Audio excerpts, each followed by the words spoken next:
ما يلفظ من قول إلا لديه رقيب عتيد. صدق الله العظيم. وقال النبي صلى الله تعالى عليه وسلم: من كان يؤمن بالله واليوم الآخر فليقل خيرا أو ليصمت،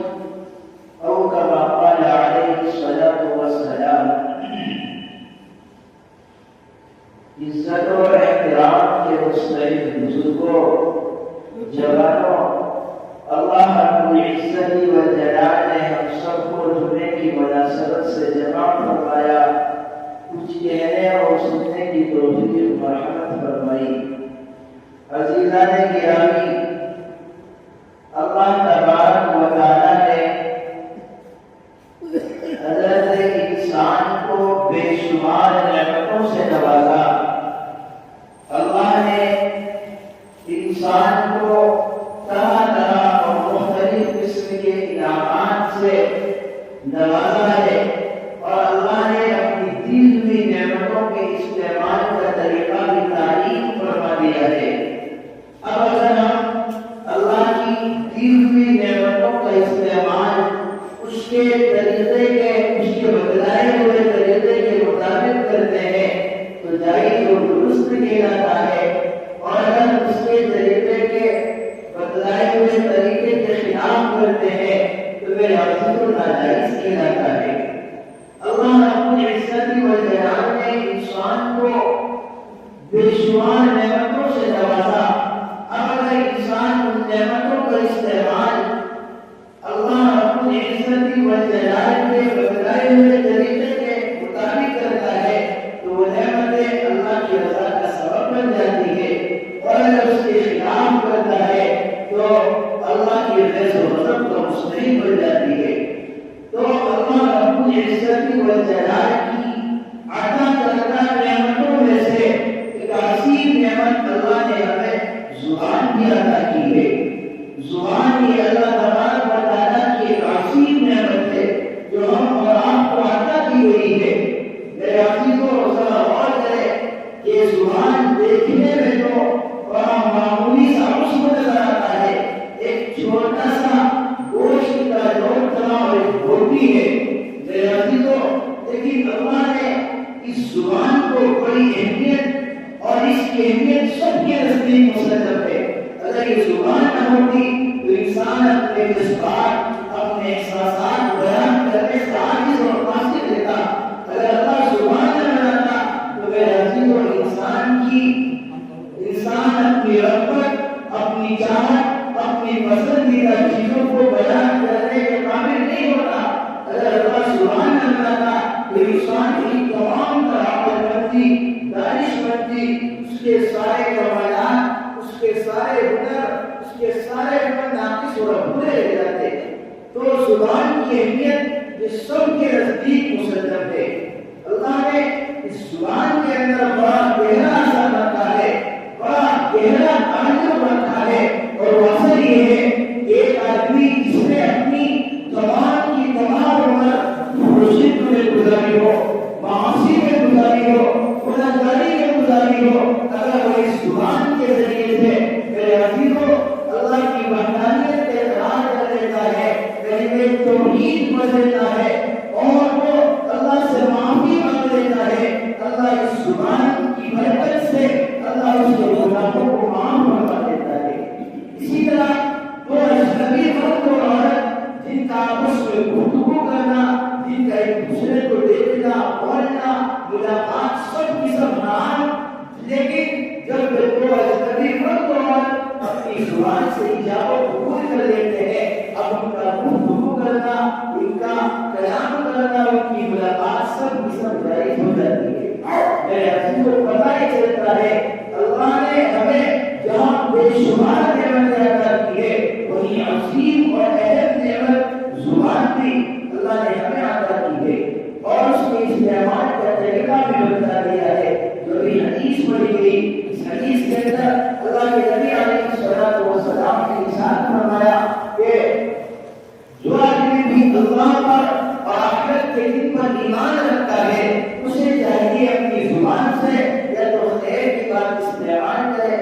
اپنی زبان سے خیر کی بات کہے، بھلائی کی بات کہے، اچھی بات کہے، اور اگر ایسا نہیں کر سکتا تو فرمایا اب لیسکت، یا خاموشی اختیار کرے۔ میرے عزیزوں، اللہ نے ہمیں زبان عطا کی ہے جس انسانی کے اندر بڑا اہم اور عظیم ایک حصہ زبان اللہ نے ہمیں عطا کیا ہے۔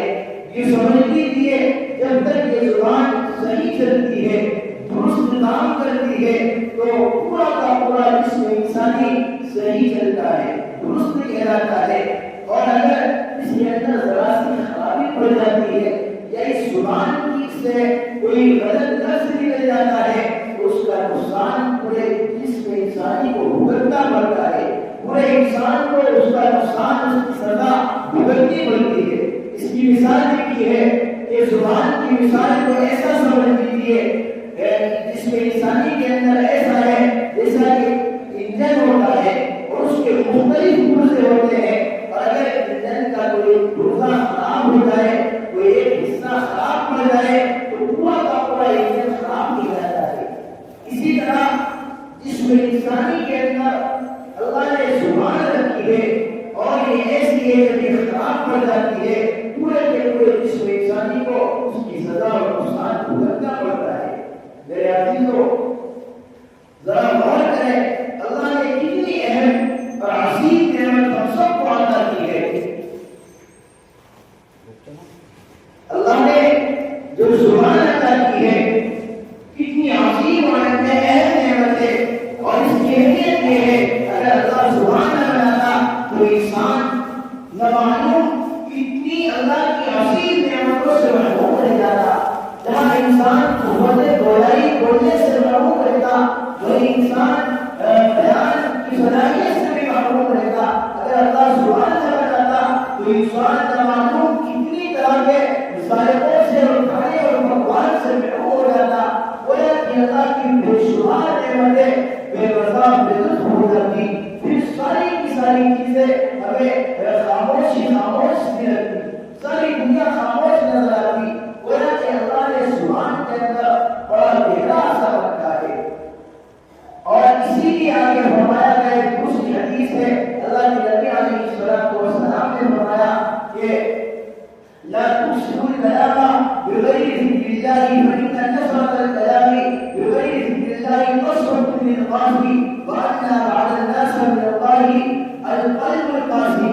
کہ اس لیے شریعت کے اندر کثرت کلام سے منع کیا گیا ہے، یعنی اگر اپنی زبان کو زیادہ استعمال کرنا ہے تو اللہ کے ذکر میں استعمال کیا جائے، اپنی زبان سے اللہ کا ذکر زیادہ کیا جائے، کیونکہ بغیر اللہ کے ذکر کے زبان چلتی ہے، آدمی کثرت کلام کرتا ہے تو میرے عزیز اس سے دل سخت ہو جاتا ہے اور اللہ کی رحمت سے بھی دور ہو جاتا ہے۔ اس لیے ہم سب کو اپنی زبانوں کی حفاظت کرنی چاہیے، اس کو قابو میں رکھنا چاہیے، اور جب آدمی اپنی زبان کو قابو میں رکھتا ہے، جب آدمی اپنی زبان کی حفاظت کرتا ہے، میرے عزیز و نوازوں کتنے فتنوں سے، کتنی مصیبتوں سے، کتنی بلاؤں سے آدمی اپنے آپ کو بچا لیتا ہے۔ اس لیے فرمایا گیا کہ حدیث دوسری ہے وَإِنْ صَمَتَ نَجَا، جو آدمی خاموش رہتا ہے میرے عزیزوں کو نجات پا جاتا ہے۔ خاموشی کے اندر نجات اور سکون رکھا گیا ہے۔ اس لیے یا تو اگر زبان کا استعمال اللہ کے ذکر میں کیا جائے یا صرف خاموشی اختیار کی جائے، لیکن ہم غور کرتے ہیں، جب دیکھتے ہیں، جب ہم اندازہ لگاتے ہیں، جائزہ لیتے ہیں تو معلوم یہ ہوتا ہے آج ہم اپنی زبان کی حفاظت نہیں کر پاتے۔ ہم جب چاہتے ہیں، جہاں چاہتے ہیں، جیسے چاہتے ہیں، اپنی زبان کی لگام گھما دیتے ہیں، اور ہم غور و فکر کر کے اپنی زبان کو نہیں کھولتے، جہاں چاہا، جس کو چاہا، جیسے چاہا ہم اپنی زبانوں کا استعمال کر دیتے ہیں، کوئی غلط لفظ بول دیتے ہیں۔ حالانکہ اللہ نے زبان کو دائیں بنایا ہے، اس زبان کے ذریعے سے انسان میرے عزیزوں بڑے اعلیٰ درجے کو حاصل کر سکتا ہے۔ کیسے؟ جب آدمی اپنی زبان کی حفاظت کرے گا اور اپنی زبان سے اچھے لفظ استعمال کرے گا تو یہ دنیا کے اندر بھی خیر کا سبب بنے گی اور آخرت میں بھی خیر کا سبب بنے گی۔ دنیا کے اندر کس طرح کہ آدمی اپنی زبان کے ذریعے سے، میٹھے الفاظ کے ذریعے سے اور اپنی شیریں زبان کے ذریعے سے لوگوں میں مقام پا لیتا ہے، اور آخرت میں اس طرح جب آدمی اپنی زبان سے ایک کلمہ سبحان اللہ کہتا ہے تو اللہ کے یہاں اس کا اجر یہ ہے کہ اس کی برکت سے میزان عمل کے اندر نیکیوں کا آدھا پردہ بڑھ جاتا ہے۔ پتہ چلتا ہے آخرت میں بھی میرے عزیز اس کا اجر ملتا ہے جو آدمی اپنی زبان کا صحیح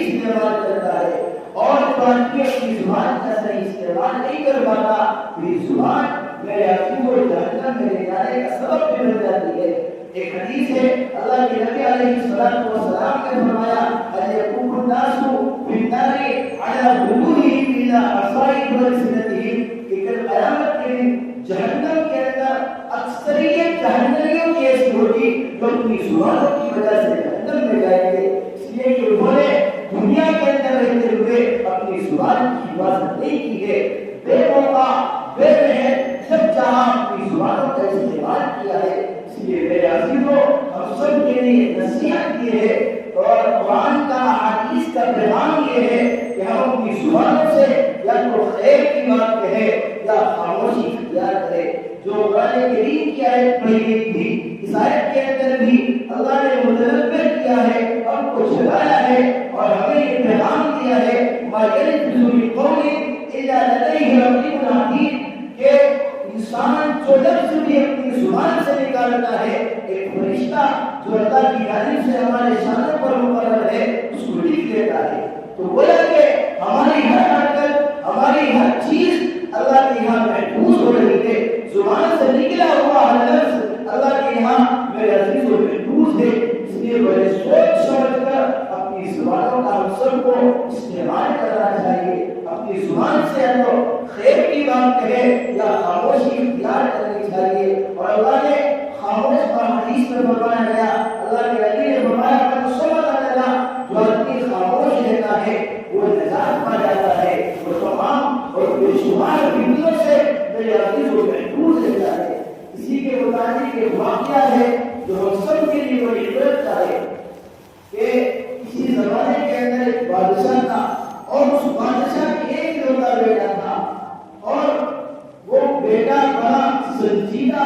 کم اور خاموش طبیعت کا مالک تھا۔ بادشاہ نے اس کی تعلیم اور تربیت کے اوپر بڑا دھیان اور توجہ دی اور بڑی خصوصی سے تعلیم دلائی۔ جب بیٹا پڑھ لکھ کر اور علم و حکمت سے فارغ ہو گیا اور جوان ہو گیا، بادشاہ نے چاہا کہ اس کے سپرد سلطنت کر دی جائے، اس کو تخت شاہی پر بٹھا دیا جائے۔ چنانچہ بادشاہ نے کہا تمام وزیروں کو بلا کر تمام مغیروں کو بلا کر کہا کہ اب میں اپنے اوپر میرے بڑھاپے کی وجہ سے کمزوری کی وجہ سے عمر سلطنت اٹھانے کے قابل نہیں رہا ہوں، میں چاہتا ہوں کہ میں اپنے اس شہزادے کو اس بیٹے کو تخت شاہی پر بٹھا دوں۔ چنانچہ اس نے کہا کہ مجھے بس ایک بات کہنا ہے کہ یہ بیٹا بڑا خاموش مزاج ہے، بڑا کم بولتا ہے، لیکن مجھے اس بات کا ڈر ہے کہ تخت شاہی اور بادشاہ کو چلانے کے لیے بولنے کی ضرورت زیادہ پڑتی ہے، بس مجھے اس بات کا ڈر ہے۔ تمام امیروں نے اور وزراء نے مل کر یہ بات کہی، بادشاہ نے آپ اپنے بیٹے کو ہمارے ساتھ رہنے کا کچھ وقت دیجیے، ہماری فعالیت پہ رہنے دیجیے، جب یہ ہمارے ساتھ کچھ دن رہے گا ہم اسے بولنا سکھا دیں گے۔ چنانچہ شہزادہ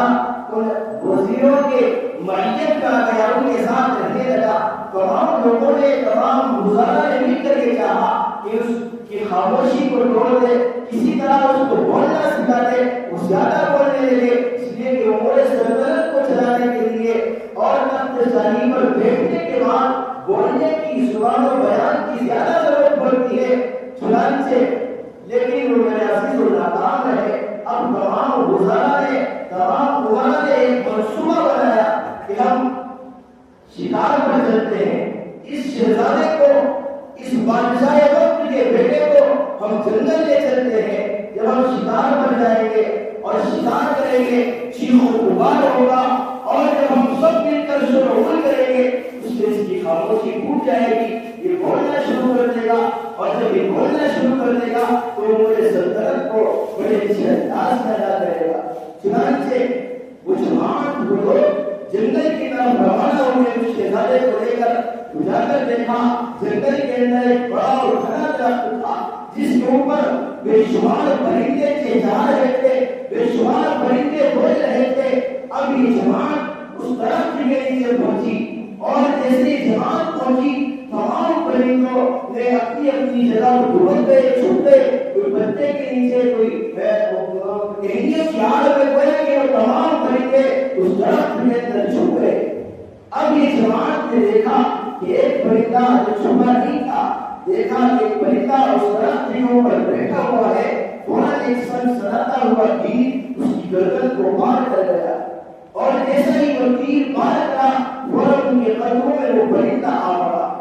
تمام نے شور غل کیا کہ ہمارے شکار ہاتھ لگ گیا، سب نے چیخ و پکار کی آوازیں نکالی، لیکن وہ نوجوان، وہ شہزادہ، وہ بادشاہ وقت کا اکلوتا بیٹا اب بھی خاموش ہی رہا۔ خیر جب شہزادے نے دیکھا کہ پرندہ ان کے قدموں میں آ پڑا، اب وہ اپنی خاموشی کو توڑتے ہوئے آگے بڑھا، اور آہستہ آہستہ قدموں سے آگے بڑھ کر اس نے اس پرندے کو اٹھایا، اور پرندے کو اٹھا کر کہا، اے افسوس دشمن، اگر تو بھی اپنے ساتھیوں کی طرح خاموش رہتا، اگر تو نہ بولتا اور تو بھی چھپ جاتا، تو بھی کی طرح جو تیرے ساتھی بھاگ گئے ہیں، اڑ گئے ہیں تیر کی آواز سن کر، تو بھی خاموش، تو بھی نجات پا جاتا۔ پتہ چلتا ہے اس واقعے سے جب انسان خاموشی اختیار کر لیتا ہے، اپنا مزاج نرم بنا لیتا ہے، خاموش طبیعت بن جاتا ہے، تو میرے عزیزوں وہ انسان بے شمار فتنوں سے محفوظ رہتا ہے، وہ انسان بے شمار تکالیف، بے شمار آفتوں سے میرے عزیزوں محفوظ ہو جاتا ہے۔ اس لیے اگر ہم چاہتے ہیں کہ ہم بھی تمام تر فتنوں سے محفوظ رہیں تو ہمیں چاہیے کہ ہم خاموشی اختیار کریں، ہم خاموش طبیعت بنیں، کم گفتگو کیا کریں، اگر زیادہ گفتگو کرنی ہے تو صرف اللہ کا ذکر کریں، دنیا کی زیادہ گفتگو کرنا، دنیا کی زیادہ باتیں کرنا میرے عزیزوں یہ ہمارے لیے ہلاکت کا سبب بن سکتی ہے، ہمارے لیے جہنم میں جانے کا سبب بن سکتی ہے۔ اس لیے تو حدیث میں فرمایا گیا وہ یہ کل غیرہ اپنی زبان سے خیر کی بات کہے، نیک اور اچھی اور بھلی بات کہے، بری بات سے اپنے آپ کو محفوظ رکھے۔ اگر خیر کی بات زیادہ بھی کرے گا میرے عزیزوں تو بھی کامیابی کا مراد ہے، اور اگر زیادہ نہیں کر سکتا اور یہ سن تو دوسرا حکم یہ ہے پھر وہ خاموشی اختیار کر لے۔ اللہ رب العزت والجلال ہم سب کو چند باتوں پر مکمل عمل کرنے کی توفیق عطا فرمائے۔ آمین۔